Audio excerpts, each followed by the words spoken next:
Greetings, shalom, shalom. Welcome back to the channel. This is a man called Gavar. I just wrapped up the three-part series I just finished today on, I think I'm going to call it Serve Yahuwah or Work for a Living. Choose ye this day whom you will serve. That's going to be what I call it because it's a very poignant title. I think it'll catch people's attention, and it really gets to the crux of the issue. So I went out, took my dog for a walk because he was patiently waiting the entire time that I was preparing those three parts of the message from the outline that I had prepared over the course of the last several days. And as I was walking, I began to think about the different, because that's how my mind thinks. I play it out, real world scenarios of what it would look like if certain things were to happen or not happen. And I asked myself the question, well, this whole thing is based on, predicated upon the national banking emergency of FDR from Proclamation 2039, where he called a banking holiday, suspended the gold clause, and made it unlawful for anyone to demand gold and silver in payment of a debt. Then they began negotiating the different ways they were going to put the system together. And they confiscated the gold from the people. The National Guard was sent out to the bank branches, and people had to open their safe deposit boxes and give all the gold they had to the government in exchange for Federal Reserve banking notes. And thus began the banking emergency. Public policy became the law, HJR 192, Public Law 7310, which created fountain pen money we know today. We all know, based on my presentation, they didn't advertise the remedy, but there was. But if you didn't want to partake of the remedy, and a lot of people probably had, gold and silver, nickels and dimes and quarters and silver dollars and gold dollars under their mattress at home, because that's where people kept stuff like that. Most of the people did. So what I'm saying is, the government didn't get all the gold. They thought they did, but they didn't. So they began to institute this new currency, and little by little, they controlled the currency, and they had eventually pulled gold coins out of circulation. They eventually pulled the Federal Reserve banknotes, which were backed by gold and silver initially, out of circulation, and they moved over to strictly either two choices. Either you generate your own credit using their remedy, which is the Bill of Exchange Act, and as a national banking association, we the American people issue notes and engage in banking. And those are set off and they create no debt. That's something I didn't really talk about in my presentation, but I want to unpack it now because it's relevant. That's your choice one. Again, you can, in light of the banking emergency, they took away lawful money, gold and silver, but as an American whose property was pledged, taken, and placed as collateral and placed at risk for the government to engage in international commerce continued, but your property was placed at risk for that. So because of that, you were given the remedy that you could actually, because it was your property, you could actually write notes against your property value for the things you needed. And those notes would be they would disappear. They would be set off against what they already owed you because they took your property. Do you understand that, brothers, sisters? So that's a no debt option. That's available to you today, and I teach my clients how to do that. That's available still today. It wasn't advertised, but it's in the law. It's the remedy. Your other option is you can go to work for a company, a Congress chartered company, and work for Federal Reserve notes, which are evidences of debt, and they are under 18 U.S.C. 8 or 8 U.S.C. 18, one of the two. I think it's 8 U.S.C. 18, are obligations of the United States. Federal Reserve notes are. So again, you could either write your own notes, and as you need to acquire things and move forward in your life and be productive, doing what you want. In my case, I would recommend you serve Yahuwah, because that's the whole purpose of the freedom that would offer you. Or you can go to work for Federal Reserve notes. To my knowledge, most people today are choosing option 2. They're getting up every day and going to work for a corporation getting paid in Federal Reserve notes. Those Federal Reserve notes are obligations of the United States, and use of them as a circulating currency was never the intention of the legislation. However, it's what's become common practice in our modern society. So much so that we have a stock market where you can invest in companies using those Federal Reserve notes. You can invest in IRAs, stock portfolios, IPOs for companies going public. You can invest in a plethora of things: bonds, annuities, stocks, securities, you name it, all on debt obligations of the United States. The whole financial industry is based on debt. And the usage of a Federal Reserve note as a circulating currency is specifically defined as a benefit privilege of a United States citizen. We talked about that in video 2. Okay, you don't want to be that. So now I thought to myself while I was walking my dog, what if the president, who's the only person that has authority according to the National Banking Acts to do so, what if he were to end the national banking emergency? And here's what I came up with. Jotted all this down for you. You've been looking at it. Maybe you're reading it already. It's pretty bleak. Let's dig in. All Federal Reserve notes would then be called in, because if the banking emergency is over, that means they're going back to some kind of other currency, not Federal Reserve notes. So those are debt notes.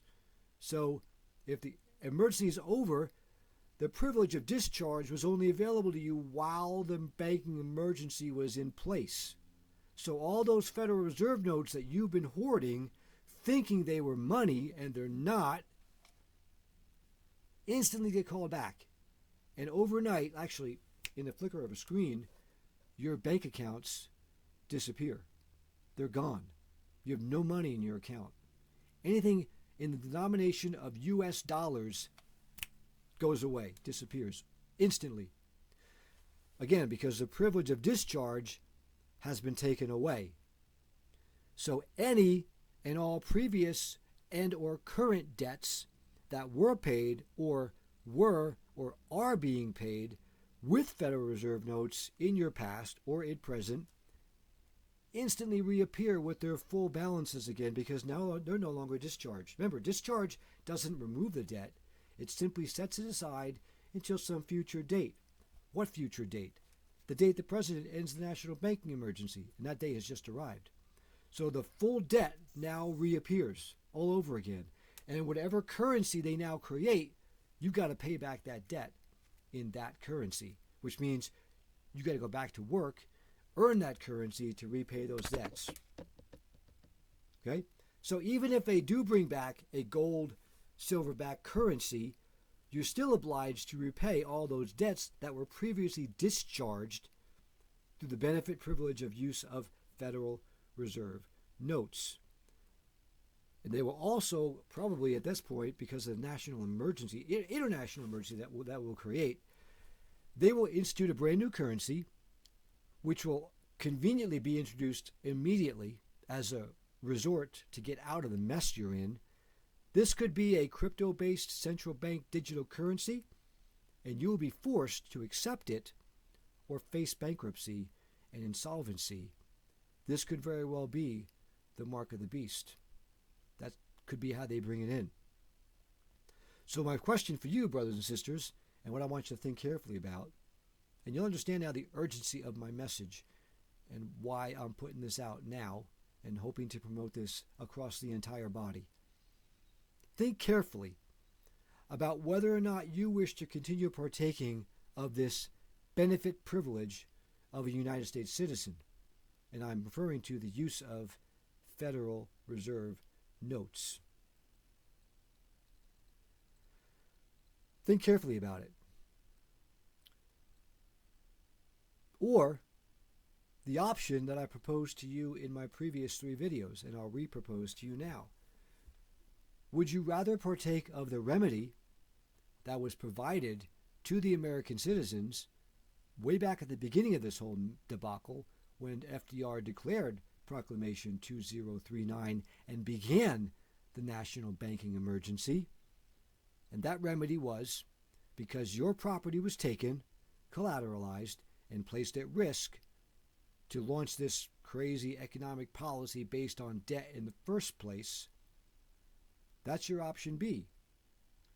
So I think it would behoove you to ask yourself that question right now. Is it a good time to maybe stop partaking of this debt-based currency system that you were never supposed to be partaking of in the first place? Consent obviates mistakes, and he who consents, he who fails to object is presumed to consent. So by stepping up and partaking of the remedy that was offered to you as an American way back when, you are objecting to the use of Federal Reserve notes. Therefore, you cannot be penalized later on for any and all previous debts that you tried to discharge with those Federal Reserve notes, because now you've stopped partaking of that benefit privilege and you've shown an intention to move in a different direction. How do you do that? Contact Attorney-in-Fact Gavar today. Begin removing yourself from this beast system, because none of us are guaranteed tomorrow. And, this has been a very tumultuous election cycle. I'm very surprised, actually, that Trump was allowed to win. I saw a headline the other day. I didn't read the article. Perhaps I will tomorrow, after Sabbath is over, that said that he was talking about ending the Fed. Well, to end the Fed, he'd have to end the national banking emergency. And that would be this scenario exactly right here that I'm talking about. This could be the reason why they're bringing Trump in, because he's so enormously popular that his followers would follow him to hell. They would literally take the mark of the beast if he told them to do it, because it was for the good of America, and it will make America great again. I'm speaking to the set-apart nation of Israel, believers of Yahuwah, the Most High, who seek to serve him with their whole heart, their whole mind, their whole being, with everything they have. And I'm offering you the chance to educate yourself on how to extract yourself from this financial system so you can serve Yahuwah with your heart, mind, soul, and being 100%, and remove the risk inherent in the use of Federal Reserve notes. Having said that, I expect my phone and my email to be blowing up as I promote this message moving forward. Ponder it carefully, brothers and sisters, because it could very well happen. It could very well happen. This is a man called Gavar. I'm reminded, Yahushua said, don't be afraid. I'm not asking you to be afraid. Don't panic. Panic is what kills. But I'm asking you to think, be cunning as serpents, but gentle as doves. Think about it. Think about what you're involved in now that you know what I've told you. And I've really just scratched the surface in these videos. There's much, much more to it. It will sicken you. You'll lose sleep over it. But eventually, when you begin moving away from it and seeking Yahuwah, you'll find peace. So that's what I'm asking you to do. Prayerfully consider that. You can reach me at lonewolflaw at proton.me and book your consultation today. Special price I'm running right now is $99 for 1 hour. And in that hour, we will determine a plan of attack and get you started on the road to sovereignty and the road to extracting yourself from this system, which could very well be this. It could be the doorway into the mark of the beast. So don't be afraid, but take action today. Shalom, shalom, man called Gavar.